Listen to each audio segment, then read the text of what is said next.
அஸ்ஸலாமு அலைக்கும் பிள்ளைகளே. இன்னைக்கு டெல்மி நானாஜி உங்களுக்கு வந்து ஒரு நல்ல அழகான ஒரு சம்பவத்தை உங்களுக்கு சொல்ல போகிறார். அது என்ன சம்பவம் பார்க்கலாமா? இன்றைய சம்பவத்தினுடைய இன்றைய டெல்மி நானாஜியுடைய இந்த நிகழ்ச்சியினுடைய இன்றைய சம்பவம் என்னன்னு சொன்னால், சவுக்கடி பெற்ற கவர்னர். ஆச்சரியமாக இருக்கா பிள்ளைகளே? அந்த கவர்னர் வந்து சவுக்கடி வாங்குறாரு. எதுக்காக வாங்குறாரு பார்க்கலாமா? வாங்க நம்ம வரலாற்றில் நுழைவோம். இப்போ ஹதரத் உமர், ஜனாதிபதி உமர் அவங்க மேலே வந்து இறைவனுடைய அருள் பொழியதாக. நம்ம ஏற்கனவே சொல்லியிருக்கிறோம், பெரிய மகான்களை பற்றி பேசும்போது நாம் பிரார்த்தனை பண்ணணும். அதனால் ஹதரத் உமர் பேர் எங்கெங்கே வருதோ அங்கே வந்து நீங்கள் வந்து பிரார்த்தனை பண்ணிக்கணும். சரியா? நல்ல பிள்ளைங்க. சரி, இப்போது ஹதரத் உமர் வந்து ஜனாதிபதியாக இருக்கும்போது நடந்த ஒரு சம்பவம் இது. ஜனாதிபதி உமர் அவங்க வந்து ஒரு பள்ளிவாசலில் உட்காந்துருக்காங்க. மதீனாவில் இருக்கிற ஒரு பள்ளிவாசல். என்ன பள்ளிவாசல் சொல்லுங்கள்? மஸ்ஜித் நபவி. இறைவனுடைய தூதர் முகமது நபி அவங்களுடைய அந்த பள்ளிவாசல், அவங்களுடைய பேரால் வழங்கப்படுற அந்த பள்ளிவாசல். அந்த பள்ளிவாசலில் உட்காந்துட்டு இருக்காரு. அப்போது ஒரு மனிதர் வராரு. அவர் பார்க்கும்போதே வந்து ரொம்ப சோகமாக இருக்குது. ரொம்ப தளர்ந்து போன நட, முகமெல்லாம் வந்து வாடி போய் கிடக்கு, தலையெல்லாம் பரட்டையாக இருக்குது. அவருடைய உடையெல்லாம் வந்து ரொம்ப வந்து கசங்கி புழுது படிஞ்சு ரொம்ப நீண்ட நாள் ரொம்ப ரொம்ப தொலைவிலேருந்து வர்ற மாதிரி அவர் தோணுது. அவர் வராரு, நேராக ஜனாதிபதி உமர் அவங்ககிட்ட பக்கத்தில் உட்காராரு. அஸ்ஸலாமு அலைக்கும் அப்படின்னு சொல்கிறாரு. வலைக்கும் சலாம். சலாம் அலைக்கும்னா என்ன? உங்கள் மேலே இறைவனுடைய சாந்தியும் சமாதானம் உண்டாவதாக. வலைக்கும் சலாம்னு சொன்னால் உங்கள் மேலேயும் இறைவனுடைய சாந்தியும் சமாதானம் உண்டாவதாக. வாழ்த்துக்கள். ரெண்டு பேரும் வந்து பரிமாறிக்கிறாங்க. நீங்கள் நல்லா இருங்க, நீங்களும் நல்லா இருங்க அப்படின்னு அதனுடைய அர்த்தம். பிறகு என்ன வாங்க, எங்கேருந்து வரீங்க, என்ன விசாரிக்கிறாரு. விசாரித்த உடனே பிறகு வந்து சொல்கிறாங்க, இது மாதிரி நான் எகிப்திலேருந்து வரேன், முக்கியமான ஒரு கம்ப்ளைண்ட் வந்து கொண்டு வந்திருக்கிறேன். நான் இந்த உண்மையான விஷயத்தை நான் உங்கள்கிட்ட சொல்லணும்னு சொன்னால் எனக்கு வந்து நீங்கள் ஒரு கேரண்டி கொடுக்கணும். என்ன கேரண்டி சொல்லுப்பா அப்படின்றாரு ஜனாதிபதி அவங்க. ஒன்றும் இல்லை, எனக்கு வந்து நீங்கள் பாதுகாப்பு தரணும். நான் மிக முக்கியமான ஒரு விஷயத்தை உங்களுக்கு நான் சொல்ல போகிறேன். அதனால் வந்து நீங்கள் எனக்கு பாதுகாப்பு தரணும். உங்களுக்கு பாதுகாப்பு கிராண்டட். ஜனாதிபதி என்ன சொல்கிறாரு? உங்களுக்கு பாதுகாப்பு வழங்கப்படும். நீங்கள் நடந்ததை உள்ளபடியே வந்து சொல்லுங்கள். உடனே சொல்கிறாரு, நான் எகிப்து வாசி, எங்கள் கவர்னர் வந்து அம்ர் பின் அல் ஆஸ், அவர் பேர் அம்ர் பின் அல் ஆஸ். அந்த கவர்னரோட பேர் இந்த பேர். நாங்கள் வந்து எகிப்தில் வந்து குதிரைகளை நல்லா வளர்த்து வருஷத்துக்கு ஒரு முறை என்ன செய்வோம்னு சொன்னால் அதை ஓட்டப்பந்தயம் விடுவோம். அதில் வந்து ஸ்போர்ட்ஸ் மாதிரி ஓட்டப்பந்தயம் விடுவோம். அந்த ஓட்டப்பந்தயத்தில் நாங்கள் எல்லாமே வந்து வருஷத்தில் வந்து எல்லா நாள்லேயும் நல்லா வந்து தீவனெல்லாம் போட்டு அந்த குதிரைகளை தயார் பண்ணி வைப்போம். அப்படி வந்து இந்த போட்டிக்கான நாள் அறிவிக்கப்பட்டதும் எல்லாருக்கும் சந்தோஷமாகி போச்சு. நான் ரொம்ப சந்தோஷம் அடைஞ்சேன். ஏன்னு சொன்னால் என் குதிரை வந்து சரியான குதிரை. அந்த குதிரையை வந்து நான் போட்டியில் விட்டேன்னு சொன்னால் என் குதிரை தான் வந்து ஃபர்ஸ்ட்டாக வரும்னு சொல்லிட்டு எனக்கு நம்பிக்கை இருக்குது. அதனால் எனக்கு ரொம்ப சந்தோஷமாகி போச்சு. நான் தான் வின்னர் சொல்லிட்டு எனக்கு சந்தோஷமாகிடுச்சு. இது நடந்தது வந்து சொல்லிட்டே வராரு. யார்கிட்ட சொல்கிறாரு? ஜனாதிபதி உமர் அவங்ககிட்ட வந்து சொல்கிறாரு. யார் சொல்கிறாரு? அந்த எகிப்தி வாசி சொல்லிட்டு இருக்காரு. பிறகு என்ன ஆச்சு? ஜனாதிபதி அவர்களே, அந்த நாள் வந்தது, போட்டிக்கான நாள் வந்தது. என் குதிரையை வந்து நிற்க வச்சேன். எல்லா குதிரையும் வரிசையில் நின்றுச்சு. குதிரையை வந்து ஸ்டார்ட் சொன்ன உடனே ஓட ஆரம்பிச்சு குதிரைங்க. ஓட ஆரம்பித்த உடனே எல்லா குதிரைங்களும் வேகமாக ஓடிட்டு இருக்கு. திரும்பி பார்த்துட்டு இருக்கிறேன், என் குதிரை வந்து முன்னால் இருக்கு. இந்த போட்டியில் வந்து எங்கள் கவர்னருடைய அமர் பின் அல் ஆஸ் சொன்ன அந்த கவர்னருடைய பிள்ளை, அவருடைய பேர் முகம்மது, அவருடைய குதிரையை வந்து கலந்துட்டு இருக்கு. ஆனால் ஓட்டத்தில் பார்த்தா, ரன்னிங்கில் பார்த்தா என் குதிரை தான் வந்து வின்னிங்கில் வந்து வந்துட்டே இருக்கு, முன்னால் வந்துட்டு இருக்கு.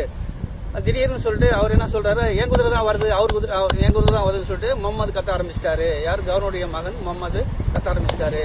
நான் உடனே பார்த்தேன், கூட்டத்தை விலைக்கு பார்த்தேன், என் குதிரை தான் முன்னே இருக்கு, இவன் ஏன் கத்துறாருன்னு சொல்லிட்டு நான் பார்த்தேன். அவரை பார்த்தேன்.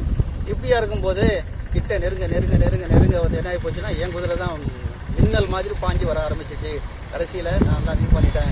ஆனால் இவர் வின் பண்ணதா வந்து கை தட்டிட்டு இருந்தார். நான் சந்தோஷத்தில் நான் அப்படியே வந்து என் குதிரை ஜெயிச்சிட்டு சொல்லிட்டு இருக்க நேரத்தில் நேராக வந்து என்னை சவுக்கு எடுத்து அடின்னு அடிச்சிட்டாரு.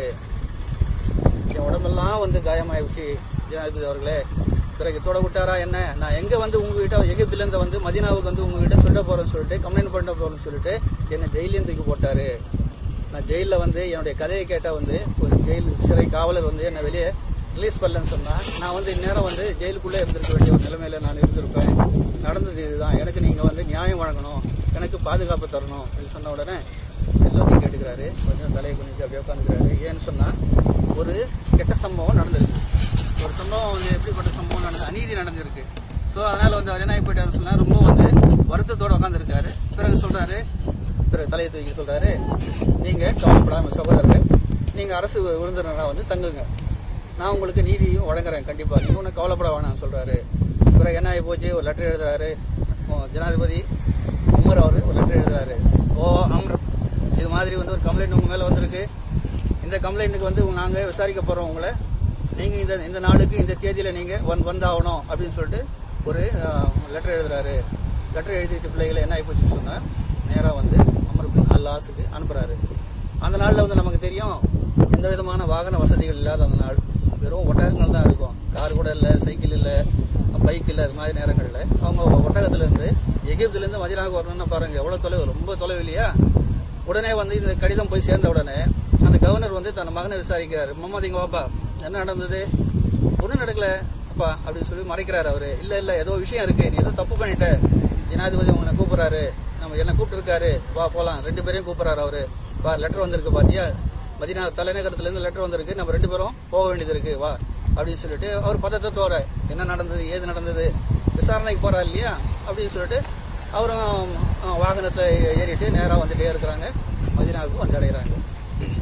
அமர் பின் அல் ஆஸ் எப்படிப்பட்டவர்னா மிக சிறந்த ஒரு நபித்தோழர், பெரிய நபித்தோழர், மிக சிறப்புக்குரியவர், ஏராளமான போர்களில் கலந்து கொண்டவர், சிறப்புக்குரியவர்.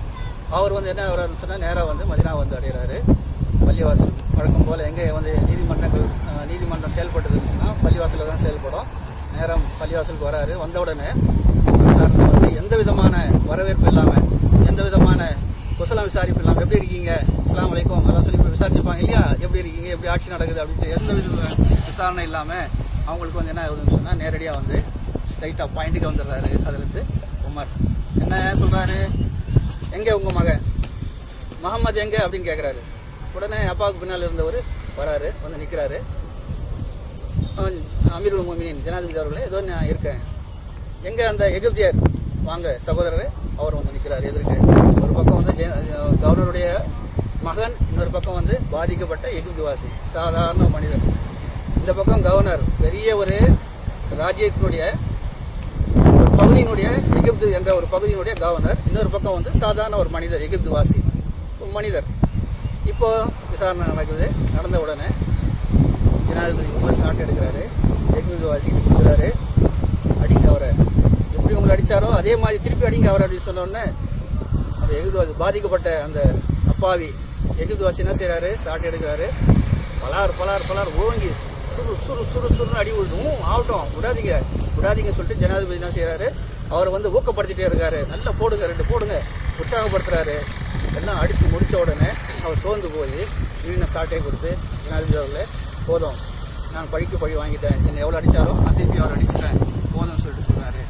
எங்கே அந்த கவர்னர், கூப்பிடுங்க அவரை, அப்புறம் நல்லா சொன்ன நிற்கிறார். பெரிய ஒரு ஈக்குவல் ஸ்டேட்டஸு ஜனாதிபதி உமர், அவங்களோட ஈக்குவல் ஸ்டேட்டஸான ஒரு நபர் அவரும், நபித்தோழர் அவரும். அவர் வந்து நிற்கிறாரு, பவ்யமாக நிற்கிறாரு, பணியோடு நிற்கிறாரு. ஜனாதிபதி முன்னால் எப்படி சாதாரண ஒரு மனிதன் நிற்கிறமோ அப்படி நிற்கிறாரு. இதை வந்து நிற்கிறேன் ஜனாதிபதி அவர்களே, நாட்டை மறுபடியும் வந்து எகிப்து வாசிக்கிட்டு அதில் உமர் கொடுக்குறாங்க, ஜனாதிபதி உமர் கொடுக்குறாங்க, அடிங்க அவரை, இந்த கவர்னர் அடிங்க. உடனே எகிப்து வாசி சொல்கிறாரு, இல்லை ஜனாதிபதி அவர்களே, இல்லை, இவருக்கு எனக்கு சம்மந்தம் இல்லை, எனக்கு என்னுடைய பாதிப்பு ஏற்படுறதுக்கு காரணமாக இருந்தது இவரு தான். நான் முகமது நான் அடிச்சிட்டேன், இவருடைய பிள்ளைய நான் அடிச்சாச்சு, போதும், எனக்கு நான் பழி வாங்கிட்டேன், எனக்கு போதும் சொன்ன உடனே, நீங்கள் அடிக்கணும்னு சொன்னால் தாராளமாக அடிக்கலாம் சகோதரரை, நான் இருக்கிறேன் உங்களுக்கு, நீங்கள் கவலைப்பட வேணாம் அப்படின்னு சொல்கிறாரு. பிறகு 2 பேரையும் அனுப்பிடுறாரு, போங்க நீங்கள் இருந்துட்டு.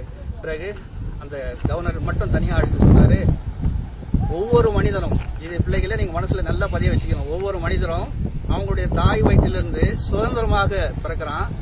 நீங்கள் எப்போ அவங்கள அடிமைப்படுத்துறீங்க பாருங்கள், எவ்வளோ பெரிய வாசகம்னு சொல்லிட்டு பாருங்கள், அற்புதமான வாசகம். மனிதனுக்கு மனிதன் அடிமை கிடையாது, ஒவ்வொரு மனிதனும் சமமானவன். அப்படி இருக்கும்போது கடவுளுடைய படைப்பில் ஒரு சாதாரண மனிதன் சொல்லிட்டு, நீ கவர்னர் புள்ளன்னு சொல்லிட்டு, கவர்னர் புள்ள உயர்ந்தவன், இவன் தாழ்ந்தவன் சொல்லிட்டு எப்படி நீங்கள் தீர்மானிக்கிறீங்க, உங்களுக்கு யார் இந்த அதிகாரம் கொடுத்தது அப்படின்னு சொல்லிட்டு சத்தம் போடுறாரு, வான் பண்ணுறாரு. பிறகு அவங்கள அனுப்பி வச்சிடறாரு.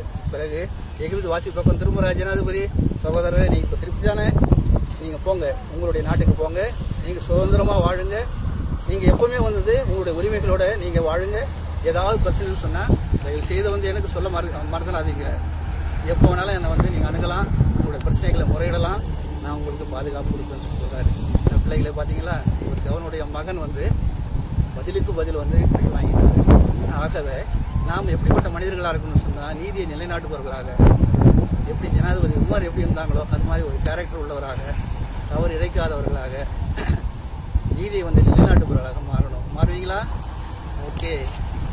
இன்னொரு நாள் பிள்ளைகளை மீண்டும் இன்னொரு நல்ல சம்பவத்தோட மீண்டும் உங்களை சந்திக்கும் வரை விடைபெறுவது உங்களுடைய டெல்மி நானாஜி.